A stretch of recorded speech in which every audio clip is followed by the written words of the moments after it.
Hi అండి, welcome back to one more Saturday mini vlog. ఇంకా ఈరోజు వచ్చేసి స్వామివారికి అయితే చామంతి పూలు అలాగే కొంచెం తులసాకుతో మాలైతే కుట్టి స్వామివారికి అయితే వేసేసాను అనమాట. ఇంకా ఈరోజు స్వామివారి కోసం వచ్చేసి కేసరి అయితే ప్రిపేర్ చేశాను.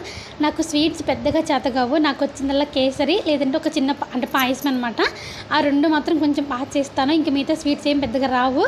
ఇంకా అందుకోసం అని చెప్పేసి ఈరోజు కేసరి అది అయితే స్వామివారికి అయితే ప్రసాదంగా అయితే చేసి పెట్టాను అనమాట. ఇంకా నిన్న శుక్రవారం కదండి, నిన్నైతే ఏం పూజ అయితే చేసుకోలేదు. అందుకోసం అనేసి ఈరోజు మార్నింగ్ లేసేసి వెంటనే పూజ అయితే చేసేసుకున్నాను అనమాట. ఎందుకు అంటే నిన్న కొంచెం వర్షం పడుతూనే ఉందండి, పిల్లలకి కొంచెం ఫీవర్ వచ్చింది మా బుడ్డోడికి. అందువల్ల నేను పూజ అయితే చేసుకోలేకపోయాను అనమాట. ఈరోజు కూడా చేసుకుంటానో లేదో అని ఒక చిన్న భయం ఉన్నింది, కానీ దేవుడి దయ వల్ల కొంచెం వర్షం తగ్గేసరికి హ్యాపీగా పూజ అయితే చేసేసుకున్నాను అనమాట. చాలా సంతోషం అనిపించేసింది. ఇంకా ఈరోజు ఆఫ్టర్నూన్కి వచ్చేసి సింపుల్గా రసము అలాగే పొటాటో ఫ్రై అయితే చేసేసాను అనమాట. ఇంతకీ లంచ్కి మీరేం ప్రిపేర్ చేసుకున్నారో కమెంట్ సెక్షన్లో కమెంట్ చేసేసి